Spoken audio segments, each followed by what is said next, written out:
नमस्कार विद्यार्थी मित्रों, इंफ्रा करियर एकेडमी के यूट्यूब चैनल पे आप सभी का फिर एक बार स्वागत है। हम कंटिन्यू करते हैं हमारी English for all competitive examination series. Last lecture में हमने देखा था सिंपल प्रेजेंट टेंस। अब हम हमारा नेक्स्ट टेंस चालू करेंगे, सिंपल पास्ट टेंस। ठीक है, सिंपल पास्ट टेंस का अगर हम स्ट्रक्चर देखें तो जैसा कि हमने सिंपल प्रेजेंट टेंस में देखा था V1 प्लस SES लगता था, यहाँ पे ऐसा कुछ नहीं है। सब्जेक्ट प्लस V2, वर्ब का हमेशा सेकंड फॉर्म है वही लगेगा। आई प्लेड, ठीक है, आई प्लेड आएगा। ही वर्क, ठीक है, singular, plural, first person, third person, कोई भी जगह पे यहाँ पे हमेशा सब्जेक्ट के साथ वर्ब का सेकंड फॉर्म ही लगेगा। ठीक है, तो सिंपल पास्ट टेंस का अगर हम बेसिक की बात करें वो कब यूज होता है, तो सिंपल प्रेजेंट टेंस जैसा हमने देखा था कि जो चीज़ हो रही है, तो पास्ट में हम जो चीज़ हो चुकी है, ठीक है, वो कंप्लीट हो चुकी है। ठीक है, कोई भी काम अपने ने किया था वो पूरा हो चुका है, जो जिसका टाइम जा चुका है। हम टाइम से डेनोट करते हैं टेंसेस को, तो जो टाइम जा चुका है उस टाइम को प्रेजेंट करने के लिए सिंपल पास्ट टेंस यूज करते हैं। Any kind of completed action, मैंने कल खाना खा लिया, कल की बात कर रहे हैं, कल खाना खा लिया। पास्ट को स्टेट बताते हैं, आई वॉज हार्ड वर्किंग, मैं मेहनतू था। ठीक है, आई वॉज हार्ड वर्किंग, ऐसे काइंड ऑफ स्टेटमेंट की जो हो चुके हैं, या तो ऐसे पास्ट स्टेट, ठीक है, टाइम जिसका जा चुका है, वो चीज़ें, वो सेंटेंस डिनोट करने के लिए हम पास्ट टेंस का यूज़ करते हैं। ठीक है, सिंपल कॉन्सेप्ट हम लोग बचपन से पढ़ते आए हैं। एग्जाम्पल देखे, आई सॉ द मूवी, मैंने मूवी देखी last week. I met him yesterday, कल मैं मिला था, मैंने मूवी देखी थी। ठीक है, थी जो हो चुका है। कई सारे बच्चों को इसमें और जो परफेक्ट टेंस होता है हैव हैज़ वाला, उसमें कई सारे कंफ्यूजन होता है। तो जस्ट इतना रिमेंबर, इतना याद रखिए कि जो ऐसे वर्ड होते हैं last week, yesterday, last month, ठीक है, डे बिफोर यस्टरडे, ऐसे वर्ड्स होते हैं जो पास्ट की सिचुएशन बताता है कि ये हम पास्ट की बात कर रहे हैं। इन सब में सिंपल पास्ट टेंस आता है। ठीक है, लास्ट ईयर, लास्ट मंथ, ठीक है, ऐसी पास्ट की टाइमलाइन की जो जहाँ पे हम पास्ट की बात कर रहे हैं उसमें सिंपल पास्ट टेंस आता है। ठीक है, लेकिन एग्जाम में ऐसे क्वेश्चन आते हैं? जी नहीं, ये बेसिक अंडरस्टैंडिंग के लिए सही है। एग्जाम में कैसे क्वेश्चन आते हैं? ये टाइप के क्वेश्चन आते हैं। ठीक है, तो सिंपल पास्ट टेंस वैसे तो बहुत ही सिंपल है, लेकिन दो तीन टॉपिक है, दो तीन एक्सेप्शंस है कि जहाँ पे पास्ट का सेंटेंस ये नहीं है, फिर भी यहाँ पे V2 वाला फॉर्म आता है। उसमें से एक एग्जांपल है ये, it is time, it is high time, it is about time. ये तीनों में से कोई भी आपको कहीं भी दिखे और उसके तुरंत बाजू में सब्जेक्ट दिखे, ठीक है, ये पूरी सिंटैक्स है इंग्लिश की। अगर आपको ऐसा कहीं पे भी दिखे तो it is followed by V2 form, हमेशा वर्ब का सेकंड फॉर्म लगता है। जैसे कि इट इज़ टाइम और सब्जेक्ट, उसके बाद में हमेशा V2 लगेगा।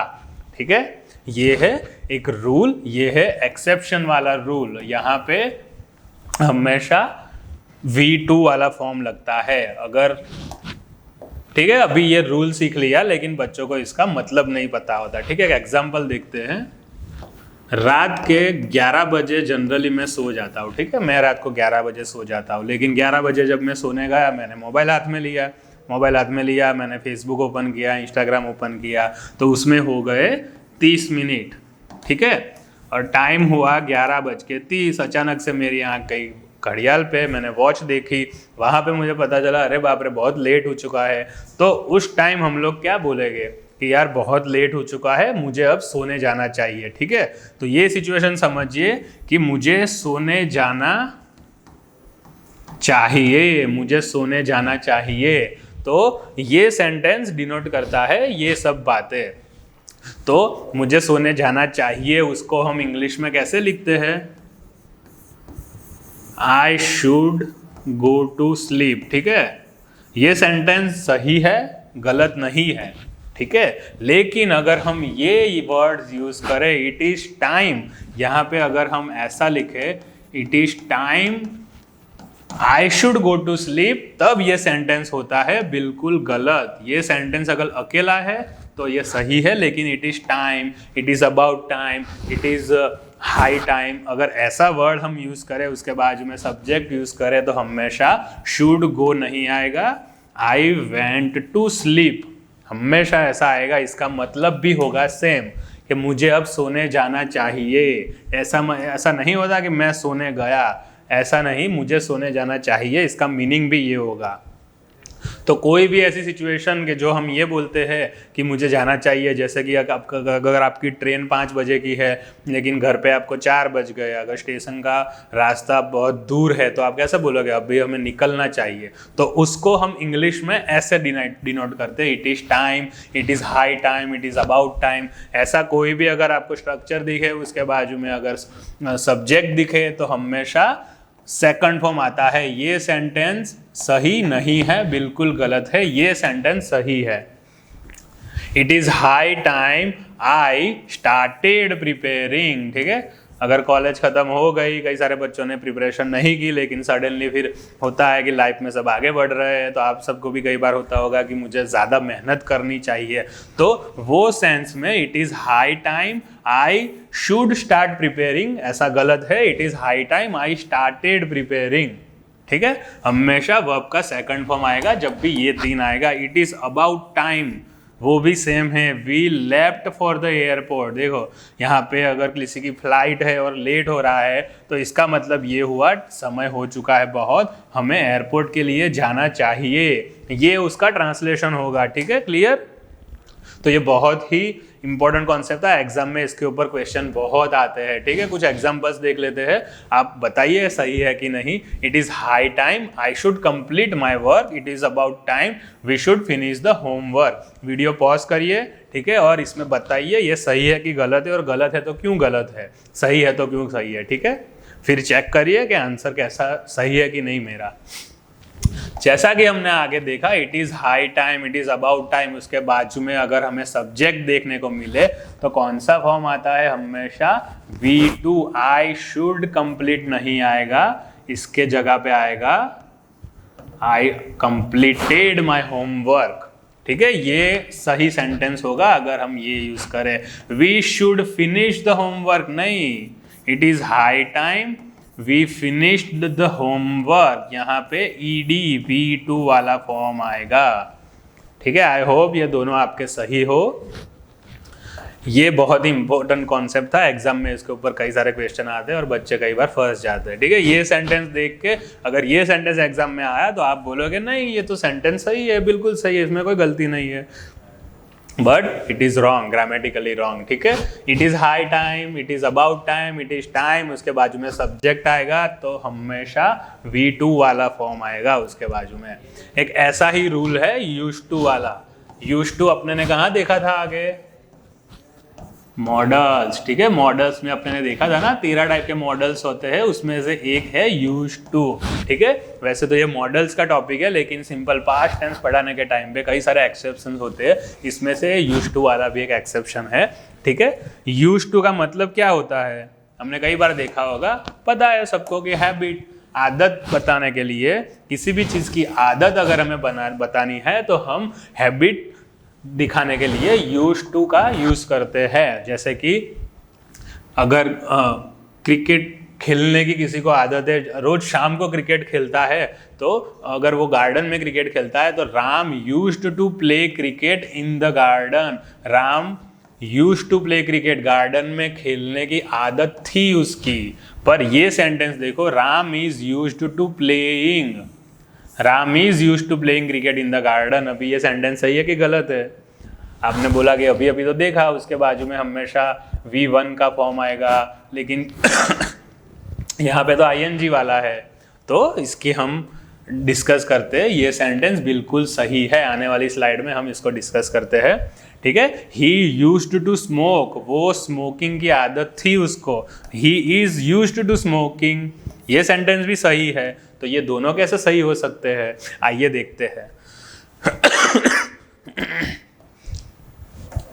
तो हैबिट, अगर आपको सेंटेंस में कहीं भी यूज्ड टू दिखे तो सबसे पहले आपको पूछना होगा कि ये पास्ट की हैबिट है या प्रेजेंट की हैबिट है। हैबिट दो टाइप की होती है। अगर हम पास्ट की किसी की हैबिट करें कि वो पहले गैम्बलिंग करता था, अगर हम ये सेंटेंस देखें तो वो हो गई हमारी पास्ट हैबिट। वो गैम्बलिंग करता है मतलब अभी भी कर रहा है, तो वो हो गया हमारा प्रेजेंट हैबिट। दोनों की सिंटैक्स बहुत ही अलग है। जबकि यहाँ पे subject plus used to plus V1 आता है।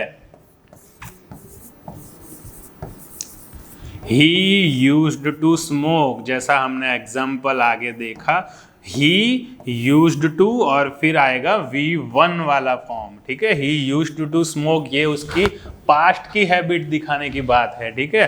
पर वो अभी भी स्मोकिंग कर रहा है, तो यहाँ पे आएगा ही। उसके बाद बी हमने देखा था ना, बी की फैमिली के अंदर क्या क्या आता है, is, am, are, was, were, be, been और बीइंग, ठीक है। ये बी मतलब बी की पूरी फैमिली जो हमने ये देखी उसमें से यूज होगा। तो ही के साथ आता है he's, he is used to smoke plus ING, he is used to smoking, ठीक है। यहाँ पे V1 प्लस ING का फॉर्म आया, ठीक है। फिर एक बार रिवाइज कर लेते हैं। हैबिट दिखाने के लिए यूज्ड टू होता है। हैबिट होती है दो टाइप की, पास्ट हैबिट और प्रेजेंट हैबिट। पास्ट हैबिट की अगर हम बात करें तो यूज्ड टू प्लस V1 आएगा, लेकिन अगर हम प्रेजेंट हैबिट की बात करें तो be used to V1 ING वाला फॉर्म आएगा। क्लियर? ये दो कॉन्सेप्ट थे जो बहुत ही एग्जाम में पूछे जाते हैं, ठीक है। फिर से दोनों एक बार देख लेते हैं। It is time, high time, about time. उसके बाजू में सब्जेक्ट तो ऑलवेज V2 वाला फॉर्म, ठीक है। यहाँ पे Ram used to play cricket in the garden, ये भी सही है।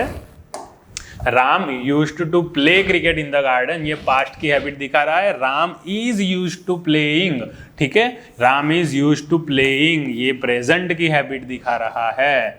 पास्ट की हैबिट और ये है प्रेजेंट की हैबिट। दोनों सेंटेंस सही है। हमें पता लगाना है, हमें ये करना है कि कौन सा आदत वो सेंटेंस दिखा रहा है। पास्ट की हैबिट यूज्ड टू स्मोक, सही। Current habit he is used to smoking, बिल्कुल सही। He is used to smoke, ऐसा कहीं नहीं आएगा। ही इज के बाजू में कभी ऐसा फॉर्म नहीं आएगा यूज्ड टू के साथ। यूज्ड टू के साथ हमेशा ING वाला फॉर्म आएगा। क्लियर? अगर सिंपल पास्ट टेंस बहुत ही इजी है, लेकिन ये दो एक्सेप्शन है कई सारे जगह पे जिसमें बच्चे कई बार कंफ्यूज हो जाते हैं, ठीक है। पास्ट की habit used to plus V1, present habit be plus used to plus V1 plus ING, ठीक है। तो इसके बाद हम देखते हैं नेगेटिव स्टेटमेंट, ठीक है। अगर हमने सिंपल प्रेजेंट टेंस में देखा था डू और डज आता है, लेकिन यहाँ पे ऐसा कोई झंझट नहीं है, हमेशा डिड ही आएगा, ठीक है। एक सेंटेंस ले लेते हैं, वही अपना सेंटेंस ले लेके एग्जाम्पल दिखाते हैं। राम प्लेज क्रिकेट, ठीक है। ऐसा सेंटेंस है, सिंपल पास्ट टेंस का सेंटेंस है। उसका नेगेटिव क्या होगा? Ram played cricket, Ram played cricket. ये सिंपल पास्ट टेंस का सेंटेंस है। राम प्लेड क्रिकेट, तो Ram did not plus V1 वाला form, did not play cricket, ठीक है। राम डिड नॉट, ठीक है। Subject did not plus V1, ठीक है। जब हमने हेल्पिंग वर्ब के चैप्टर में हेल्पिंग वर्ब जब टेंस की सीरीज स्टार्ट की तब पहली स्लाइड में ये दिखाया था हेल्पिंग वर्ब का जो चार्ट है। तो डीड, डू, डन, ये सब कब आता है? जब नेगेटिव स्टेटमेंट हो और क्वेश्चन हो तब हमेशा V1 का फॉर्म आएगा। राम डिड नॉट प्ले आएगा, प्लेड ऐसा नहीं आएगा, ठीक है। सेम गोज फॉर यहाँ पे interrogative statement, Ram played cricket, उसका क्या आएगा interrogative, did Ram play cricket, ठीक है। डीड, यहाँ पे डीड आ गया और हमेशा प्ले आएगा, प्लेड नहीं आएगा, प्ले ही आएगा, ठीक है। तो ये सब चीज़ें हमने देखी, तो बहुत ही कॉन्सेप्चुअल और बहुत ही इंपॉर्टेंट था। 2-3 चीज़ें इसमें बहुत ही इंपॉर्टेंट थी, ठीक है। अगर आपको हमारा ये लेक्चर अच्छा लगा तो प्लीज़ हमारे वीडियो को लाइक करें, चैनल को सब्सक्राइब करें और कमेंट करें। कोई भी डाउट हो तो बेझिझक कमेंट सेक्शन में कमेंट करें। अगर आपको हमारा अगला लेक्चर का नोटिफिकेशन भी चाहिए तो यहाँ पे बेल आइकन है, उस बेल आइकन को क्लिक कीजिए ताकि हमारा अगर नया लेक्चर आए तुरंत आपको नोटिफिकेशन आ जाए। तो आई होप आपको ये लेक्चर अच्छा लगा हो। मिलते हैं अगले लेक्चर में। Thank you.